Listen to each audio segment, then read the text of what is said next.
This project is a first for me in many ways. It's my first time modding a chair, and it's the first time making something this big for a client. It's also my first full video that I attempted to film in a more cinematic style, a style that I want to move and grow towards. Let me know what you think of this style of video in the comments. Really curious to know what you guys think.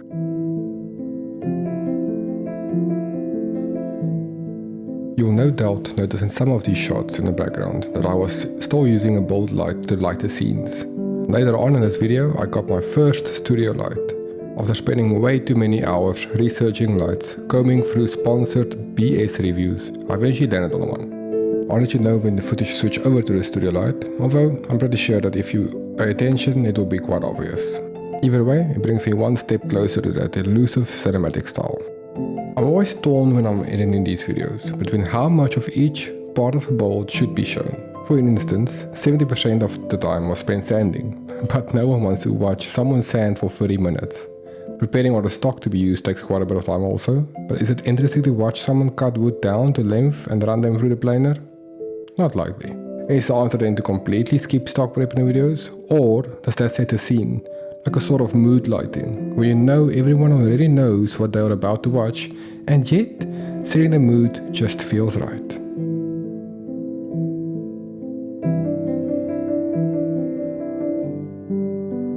This is my first project I'm using the MJ splitter as my riving knife on my table saw. It worked exceptionally well. It even helped with keeping the stock tight against the fence, which I don't expect to work as advertised. The riving knife that comes with this conductor saw is absolute garbage, so replacing it was a necessity. I am, unintentionally, slowly becoming a Microjig, the makers of the MJ splitter Ripper, fanboy. Sure, you can make the products they sell yourself, but I don't mind spending the money on a product if it does what it is supposed to do quite this damn well.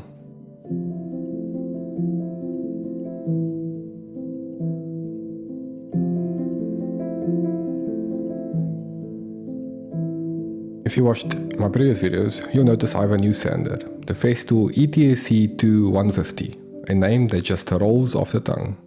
I'm exceptionally pleased with it. I no longer need to wear a mask during sanding, as the dust extraction is on a whole other level.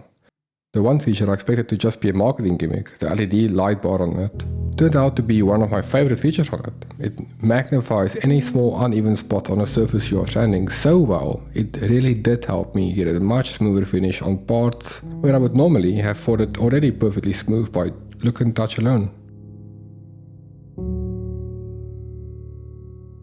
It was a bit scary to butcher the legs on my workbench, but I realized that I need to make an adjustment for sanding the longer blanks for the size of the lounge chair.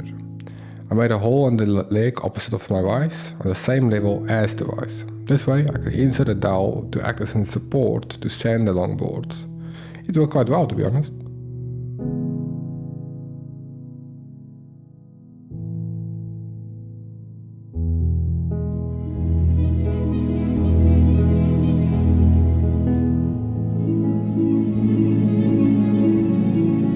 I don't have the room for a fancy miter table or miter saw, so I'm using OBS offcuts to act as a support when cutting long boards, and using another stack as a stop lock on the other end. A bit tedious, but it gets the job done. Softwoods like spruce has quite a lot of sap in them. Most of it actually helps to turn the wood harder over time as it ages. However, sometimes you do end up having to dig it out when it is this close to the side and showing. Otherwise, it will mess with the finish and eventually seep out and ruin the look of the piece. I never used this brand of wood filler before, so I thought I would give it a try, and on such a small section, I was not a fan of the color, even though it was supposed to match the wood perfectly according to the manufacturer. It just looked off, way too light and just too yellow.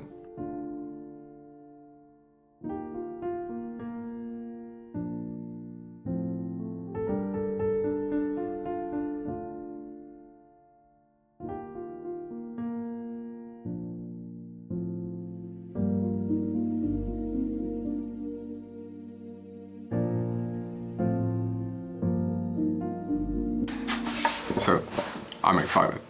If you watched my previous video, you remember I used the handheld router with basically non-existent dust extraction, no guide rail. This week, finally pulled the trigger. Got a Festool OF 1400 watt.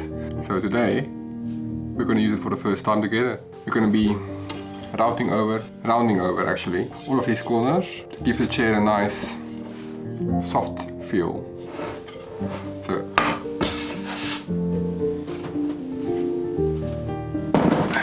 here it is. Let's unbox it. Don't worry, I won't make you suffer through the unboxing for long, but I was just so excited that I finally got it that I just had to share it. I know there are many cheaper routers that can do essentially the same thing as this. However, I love the dust extraction, the attachments that allow it to run on a guide rail, which I sadly did not get in time for the project because of delivery delays, and a very convenient storage system. It also supports a 12mm collet, which opens up a whole new world of possibilities in terms of router bits. In my excitement, I did screw up the initial first footage of it using it, but I do have some sexy routing shots later on in the video.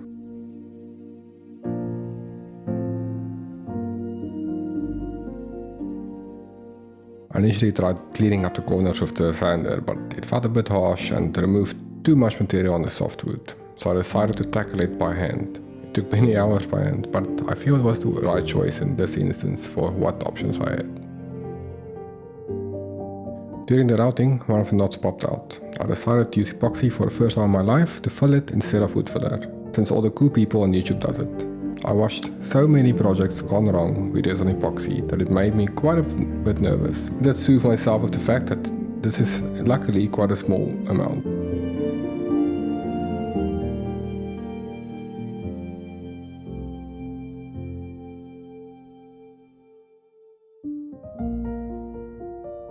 Pro tip, don't wipe the black powder away with your hands if it spills because you are lazy. It makes quite a mess of your table. Using a wet cloth like a non-lazy person works well though. I opted to use painter's tape to seal the epoxy in.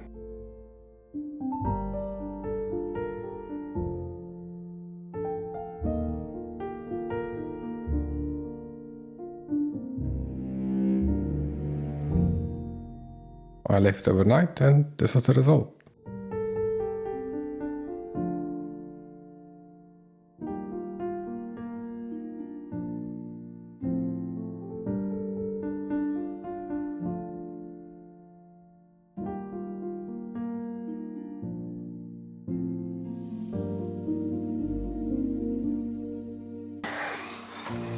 Okay, I won't lie, I'm really happy with that result. I was really nervous walking up to it, it still looked wet, but it's rock hard, rock solid. It looks good, color looks good, nice and black. So I'm gonna run it over with the router again and then sand it. Let's see how it looks afterwards.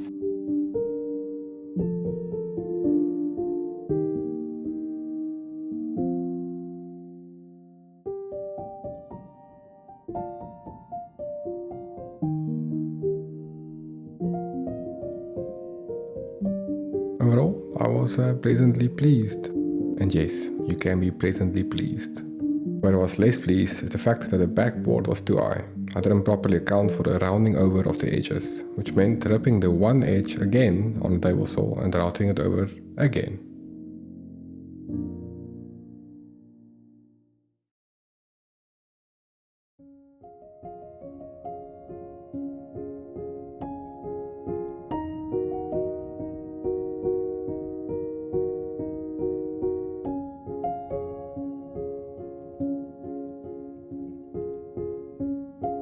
The shot here was a switch to the studio light. This part was without the diffuser row, since that was still on its way. Another reason I don't often work with MDF or plywood, space. It is such a hassle to work with such big sheet material if you only have a basin to work in.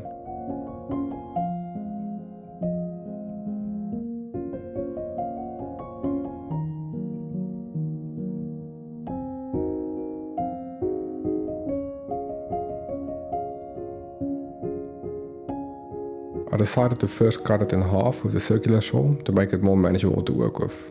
This circular saw's non-existent dust extraction, combined with the enormous amount of dust that MDF creates, makes for a horrible combo. It does make for some sexy looking footage though.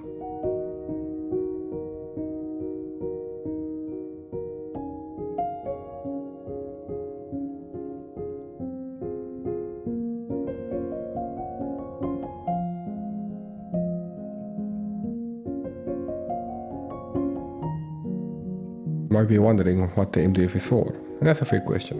I'll be using two long strips as spacers to help determine how deep the chair slats should sit from the top and the sides. With that horrible explanation behind us, it will likely make more sense in a bit when I put them to use after being able to breathe again when I take this horrible mask off.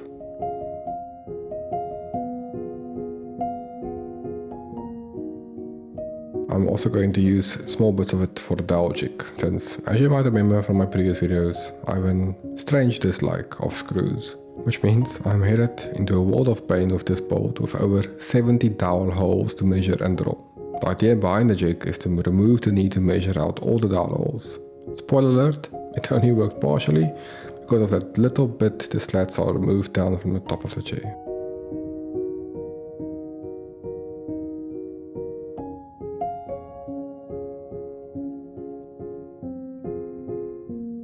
I'm laying out the parts upside down so that I can use the MDF strips easily and remove one part of measuring.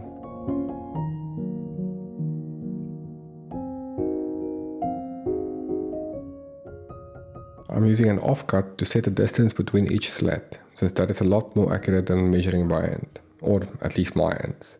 Since a few millimeters compounded over the 5 pieces ends up being quite a bit. The offcut incidentally also ended up being the perfect thickness for the final length that I needed the base to be. I'm now marking and drilling out the holes in the dowel jig to be used based on the width of the planks.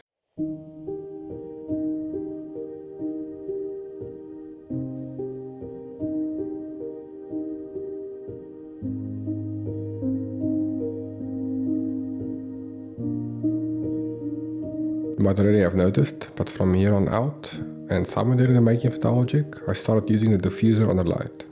I'm curious to hear what you guys think, doing with diffuser or without diffuser for this type of footage.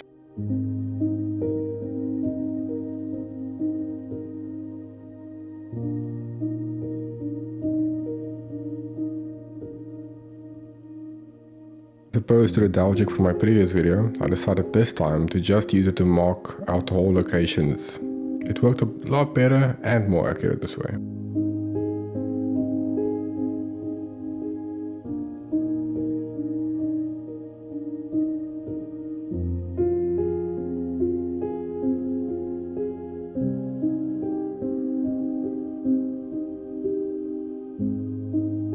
And don't worry, you won't have to watch me drill more than 70 dowel holes. I am just showing you these first few to show you how I am using the dowel jig.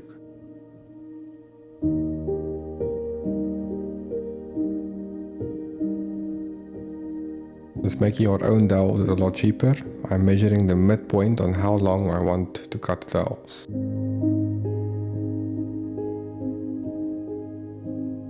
The previous night, laying in bed, I realized my dowel jig idea wasn't as smart as I thought it was, or at least it didn't give the degree of certainty for having accurate holes that I felt comfortable with. Thus, I decided to just opt for the old painter's tape dowel trick. It takes a lot of time and is a bit wasteful in terms of tape, but it does work fairly accurately. If you don't know what the dowel tape trick is, leave me know in the comments and I'll make a short on it, explaining it a bit more. I don't want to pollute your eyes with hours of doing this over and over. No jokes, it took around 13 hours to get all the dowel holes and dowels done for the base part of the chair.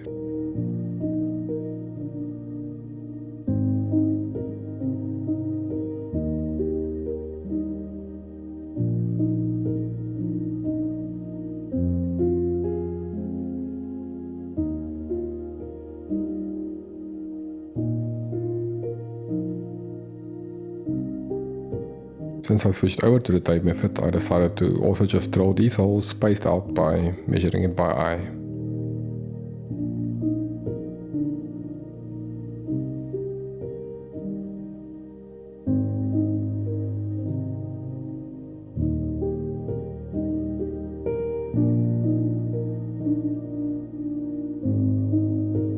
I initially just cut one dowel and tapered the edges with my chisel to make sure that length looks good.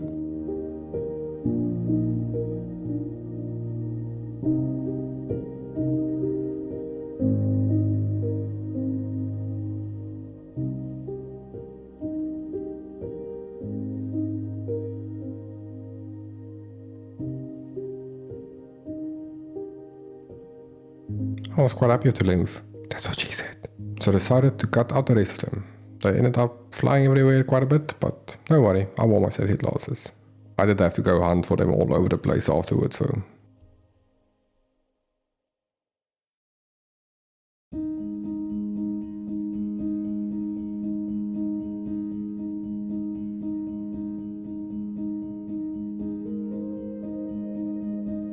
I was skirting past Jaco at this point for being such a cheapskate and not just buying pre-made towels. Although, I must admit, this way I did get them exactly the length I wanted, even though it did take a bit of my soul with it.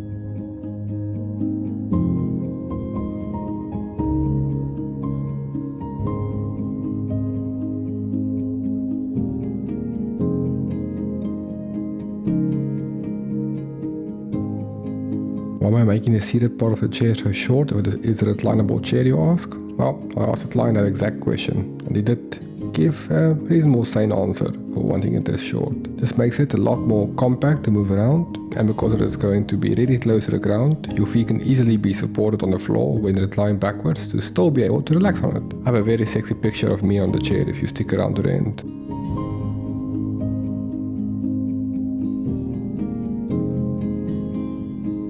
I promise you, these are the last towel holes you will see me draw out, but I had to share at least 5% of my pain with you. Self-inflicted, yes, but sharing is caring.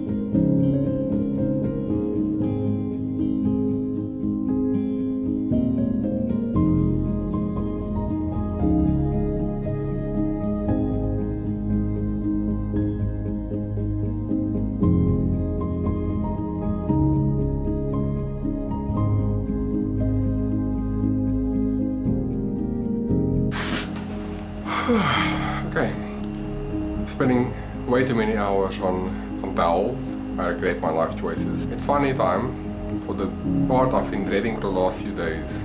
Assembly. Hate assembly. Let me grab a banana, then we'll give it a shot. As you could probably see from the tired look on my face and the red spot on my skin, the towels really took their toll. Yes, self-inflicted pain and all that, I know. I really regretted not asking my wife to come help me and expecting that what I had planned in my mind for the assembly of the base was going to work out.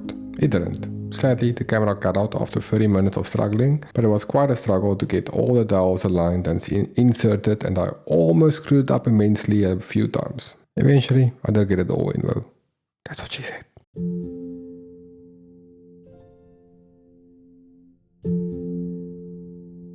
Well, at least after it drying and seeing it starting to resemble my design, my motivation was reignited. The fact that everything ended up being perfectly square, well, you can't get much better than that, can you?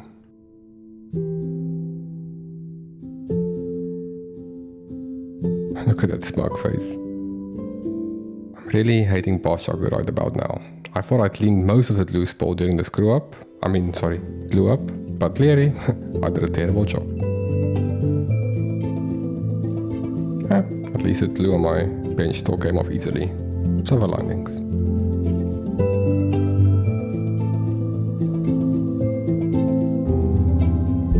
As I started the stock prep for the reclining backrest, I was lucky enough to at least be able to avoid this one knot.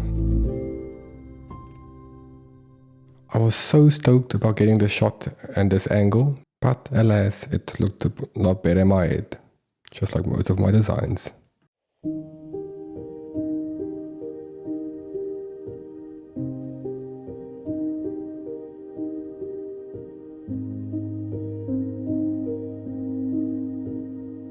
I like to lay out the pieces in the position they will be assembled and measure the rest of the stock this way. I then cut the stock as close to that length before prepping it and getting it square. Measure one piece again to the final length using this tri-assembled method without the measuring tape. Afterwards, I can cut the rest of the pieces to the exact same length. Not a unique process at all, though, but I felt it might be valuable to explain. So,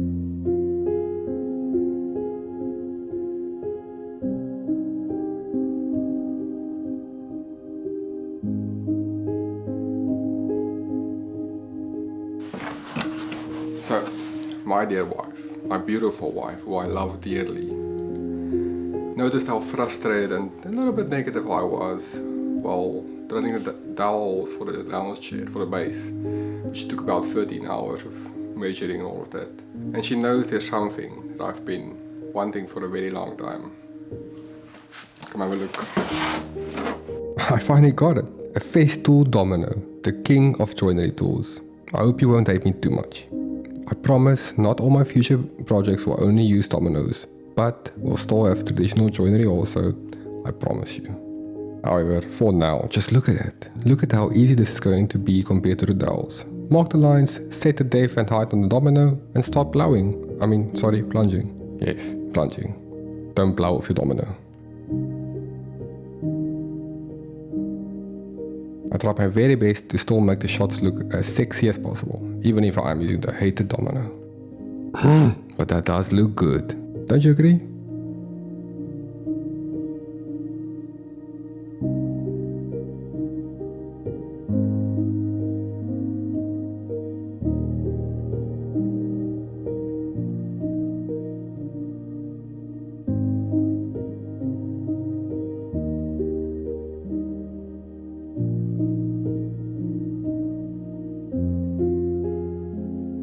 And just like that, we were at the glue up for the backrest. I can already tell you, it went a lot better this time. I was better prepared and, sadly, the dominoes made this much easier as well because it was a nice, tight fit compared to my horrible dowel skills.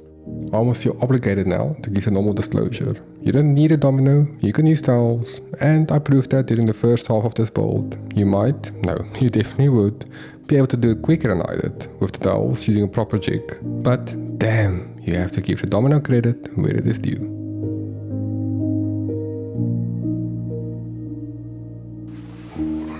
This, I understand. I understand why it's so expensive. I understand why everybody loves it and hates it. It took me half an hour, and that was worth figuring out how the tool works to get all the dominoes for the backrest complete, including the reclining pendulum. Perfectly accurate, perfectly flat. It's just amazing. Putting fanboy Yaku aside for a bit, all good things need to end in failure. Oh wait, that's not quite how it goes. Anyway, I got so carried away in the hype of a domino that I just wanted to join everything, which meant I joined a horizontal piece that I shouldn't have, which means I now had to remake the pendulum. Any excuse to plunge more dominoes, I suppose. One day I will own a belt sander, but for now, I went at rounding this bit over by hand with the orbital sander. Don't judge, I know it turned out about as skew as my teeth.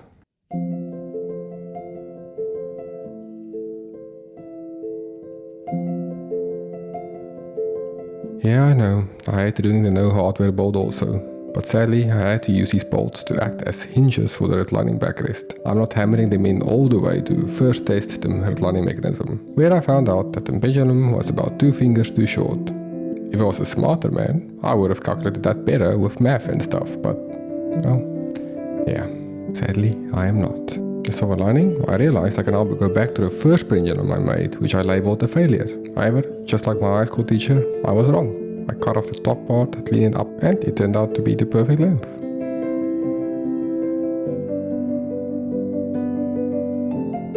I tried a few different methods for making the slots that will support the pendulum in the different angles for the backrest. The routing way left the smoothest surface, but it turned out to be really time consuming and I still had to do a bit of cleanup by hand.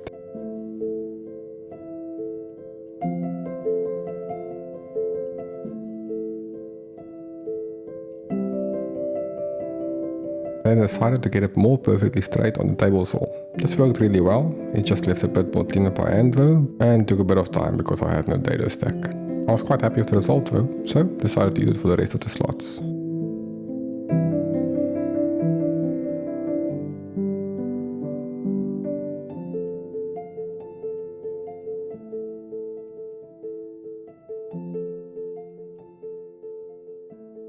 Old lazy Yaku struck again though. I was tired of sanding the slots by hand, so I wanted to use the copy sleeve on the router to clean up the surface. It worked okay, but left a lot of material over on the edges. My chisel was quite blunt at this stage, so decided to quickly sharpen it by hand.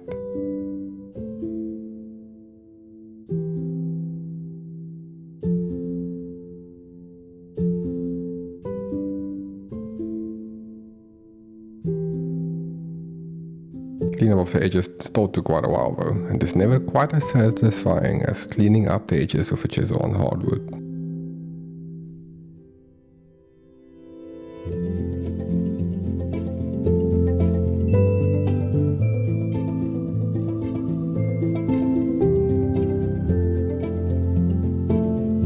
And now for the biggest mistake on this project. Somehow I bumped the dev stop on the router whilst cleaning up the surface, and it plunged into deep. However, I couldn't remake the whole piece, so I decided to fold the whole with epoxy. Luckily, you won't see this section most of the time. Perfection in imperfection, or something like that people say to make themselves feel better.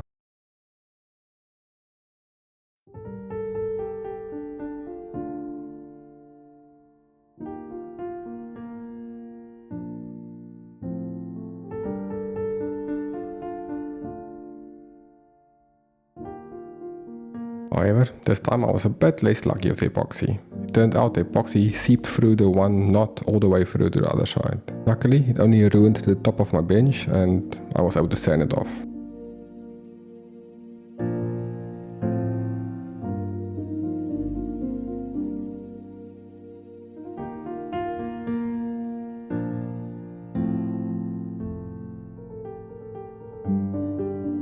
Cursing that same past lazy Yaku, I went back to rather just cleaning the other one by hand, and I also made a small round over for the slots on the edges.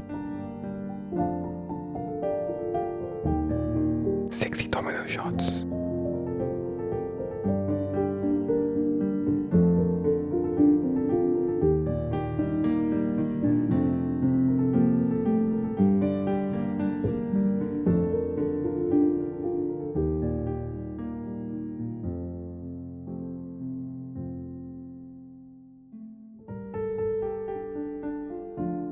I learned about this old toothbrush trick to clean the glue spool from a YouTuber called Sage. Worked quite well.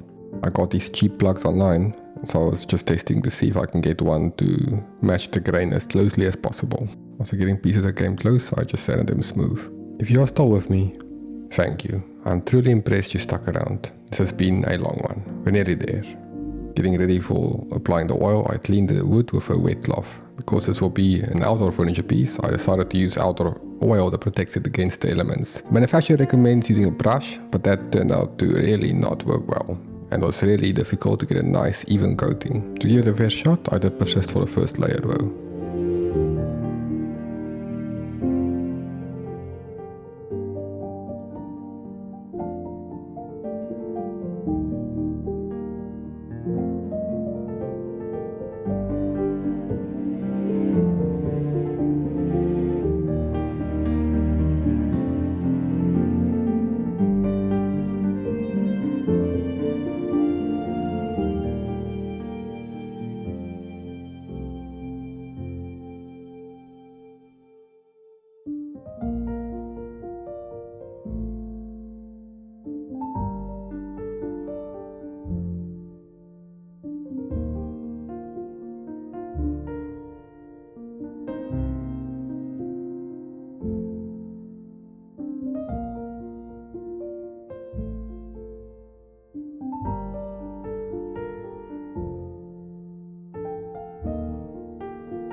It looked quite good after the first layer dried. However, for the second layer, which is a clear coat, I decided to use a lint-free cloth. This was much easier and definitely the way I'll go if I ever end up using this oil again.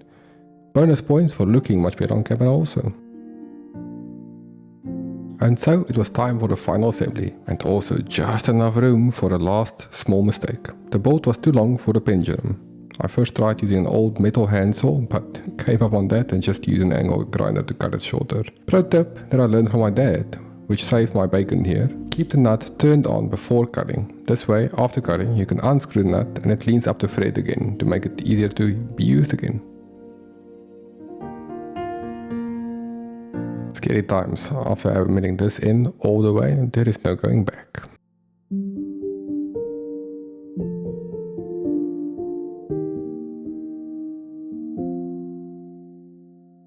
With just the one side fastened, I was quite happy with the range of movement and continued with the rest of the assembly.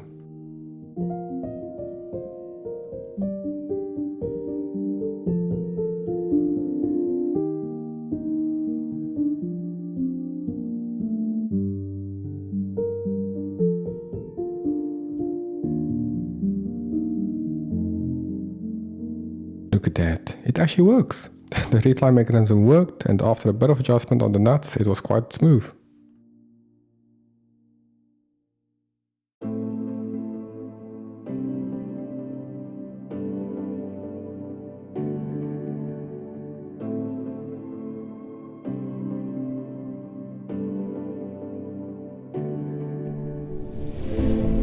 You ready for those sexy pictures? Let's go!